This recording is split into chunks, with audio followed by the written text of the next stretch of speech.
Subscribe to my YouTube channel for more incredible stories that will keep you hooked till the very end. Now let's dive into today's story. The night my husband packed his bags. He didn't even look at me. I stood by the door, my hands trembling, my heart pounding in my chest. The house, once filled with laughter and warmth, now felt cold, empty, like a hollow shell of the life we had built together. I watched him shove his expensive shirts and tailored suits into his suitcase. The same hands that once held mine so tightly now moving with indifference, as if I were nothing more than a stranger. "Mark, please," I whispered, my voice barely audible. "Don't do this." He let out a sharp sigh, his eyes filled with irritation as he zipped up the suitcase. "I can't do this anymore, Emma. I need more. I deserve more. More." The word hit me like a slap. What more could he possibly need? I had given him everything. My love, my loyalty, years of my life. But somehow that wasn't enough for him. "You're leaving me." "For her aunt." "You!" My voice cracked as I said it. I already knew the answer, but a part of me still hoped he'd deny it, that he'd realize what he was throwing away. Mark didn't even flinch. "Florida is a fresh start for me." "She's a fresh start." His expression was unreadable, void of guilt, as if walking away from our marriage was the easiest thing in the world. "You've always been so stuck." "I need someone who matches my ambition, Emma. Someone who doesn't hold me back, hold him back." Had I been holding him back? I thought about all the times I had supported his dreams, cheered him on, sacrificed my own desires, just to see him succeed. And now he stood there, telling me I wasn't enough, that I was unworthy of the life he wanted. A bitter laugh escaped my lips, surprising even me. So that's it. Years of marriage, gone, just like that. Mark grabbed his suitcase and slung his jacket over his shoulder. "I'll send someone to pick up the rest of my things. You can stay here, for now." Stay here, in this house that now reeked of betrayal and broken promises. And then he was gone. I stood there, frozen, staring at the door, as if he might walk back in and say it was all a mistake. But he didn't. He never would. The silence that followed was deafening. It pressed against my chest, making it hard to breathe. I could feel the walls closing in, suffocating me. My whole world had just crumbled, and all I could do was stand there and watch the pieces fall. For the first time in years, I felt completely alone. Days turned into weeks, and the reality of Mark's departure settled in like an unwelcome guest. People whispered, neighbors stared, friends who once filled my home with warmth now avoided me as if heartbreak was contagious.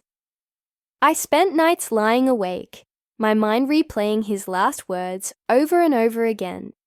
"Need more. I deserve more."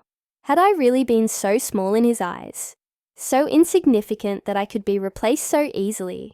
One morning, I caught a glimpse of myself in the mirror and barely recognized the woman staring back. Tired eyes, hollow cheeks, a shadow of the person I once was. That was the moment it hit me. I had spent so much time being his wife, his support, his stepping stone, that I had forgotten who I was, and maybe, just maybe, Mark leaving wasn't the end. Maybe it was the beginning. I didn't know what lay ahead, but one thing was clear. Sitting in the ruins of my past wasn't an option. So I took a deep breath, wiped away my tears, and walked away, not just from the house, but from the version of myself that thought I wasn't enough. It was time to change my fate, and this time, I wasn't looking back. The first step was the hardest. Leaving behind everything I had known, the home Mark and I had built together, the life I had sacrificed so much for. felt like tearing away a part of myself. But I refused to let his betrayal define me. I packed a single suitcase, the same way he had, and walked away without looking back. I didn't have a plan, just a deep burning need to prove, to myself, to the world, that I was more than just the woman Mark had deemed unworthy. I wasn't going to stay behind in the ruins of my past while he lived his fresh start in Florida. I needed my own fresh start. I found a small apartment on the other side of town. It wasn't much, just a one-bedroom with barely enough space for me and my thoughts. But it was mine, the first thing I had claimed for myself in a long time. At first, every day felt like a battle. I had spent so many years being someone's wife, someone's support system, that I didn't even know who I was outside of that role. The silence of my new home was different. It wasn't suffocating like the silence Mark left behind. It was open, waiting to be filled with something new. I needed a job, something that could sustain me, keep me busy, and help me rebuild my life. But finding one wasn't easy. My resume wasn't impressive. I had spent years helping Mark climb the corporate ladder while I stayed in the background, making sure everything in our life ran smoothly. Now I was starting from scratch. After weeks of rejection, I finally landed a job at a small cafe. It wasn't glamorous, and it definitely wasn't the kind of job I ever imagined myself doing. But it was a start. The cafe was always buzzing, with life, people coming and going, conversations filling the air, the smell of coffee and fresh pastries wrapping around me like a warm embrace. It was a strange comfort, being surrounded by strangers who had no idea what I had been through. And then one day, someone from my past walked through the door. Lisa.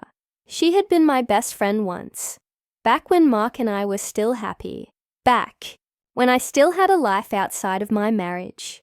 But after Mark started climbing the social ladder, we drifted apart. Or maybe I let us drift apart. I had been too caught up in being the perfect wife to notice that I was losing pieces of myself along the way. Lisa looked different, stronger, happier, like she had found herself in ways I hadn't yet. She stared at me for a moment, shock flashing across her face. Emma? I froze, coffee cup in hand, suddenly feeling small. I wasn't the same woman she had known. I wasn't the well-put-together wife of a rising businessman anymore. I was just me.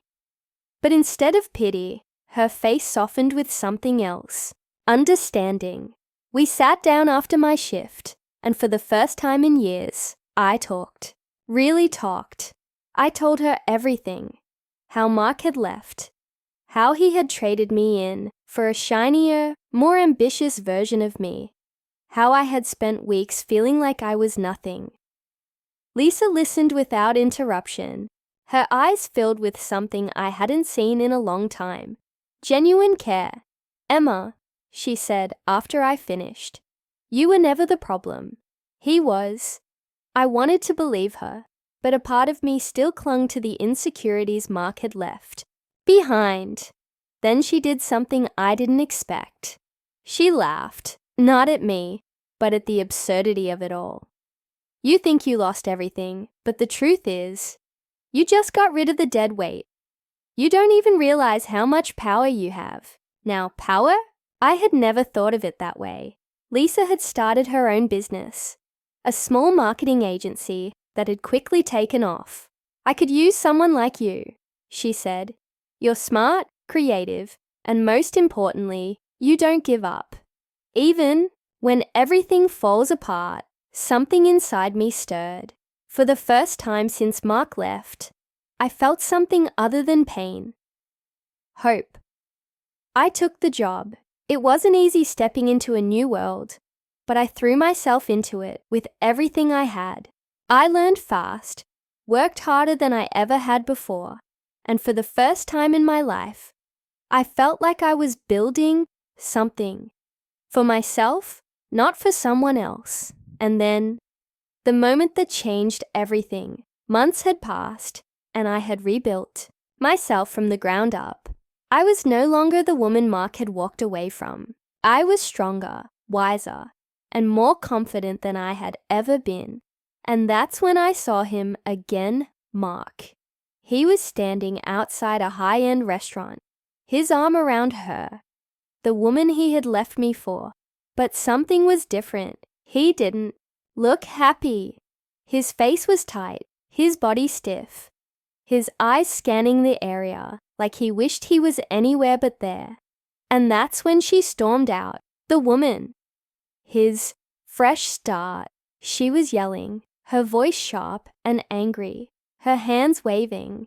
In frustration, Mark's face turned red as he glanced around, embarrassed by the scene unfolding in front of him. I didn't need to hear their conversation to know exactly what was happening. His perfect new life wasn't so perfect after all.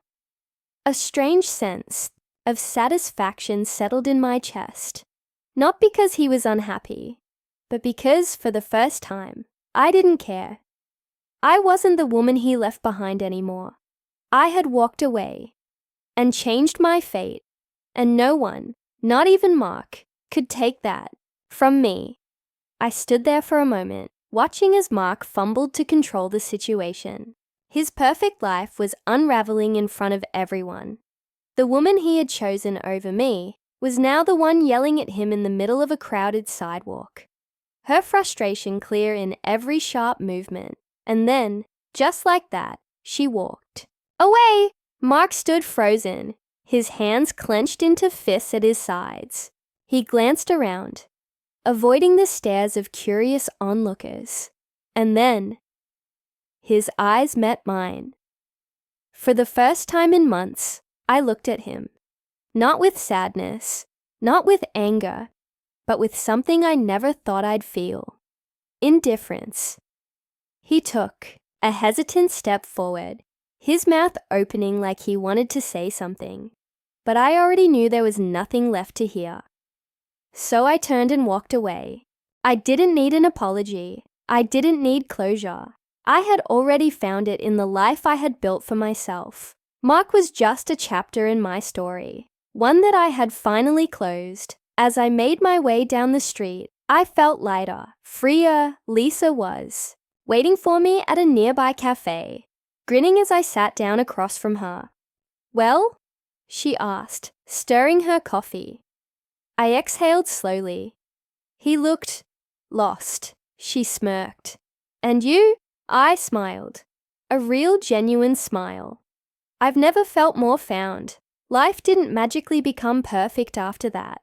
There were still challenges, still days when doubt crept in. But the difference was, I no longer feared the unknown. I embraced it. A year later, my work at Lisa's agency had led to something I never expected: a chance to start my own business. I poured everything I had into it, and for the first time in my life, I wasn't standing in someone else's shadow. I was standing in my own light. One evening, as I locked up my new office, my phone buzzed. A message from an unknown number. "Emma, I made a mistake. Mark." I stared at the words on the screen, feeling nothing but gratitude. Gratitude that I had walked away, that I had chosen myself, that I had built a life that no longer had space for him. I deleted the message without replying, and as I stepped outside into the cool night air, I smiled to myself, knowing that my story wasn't about him anymore. It was about me.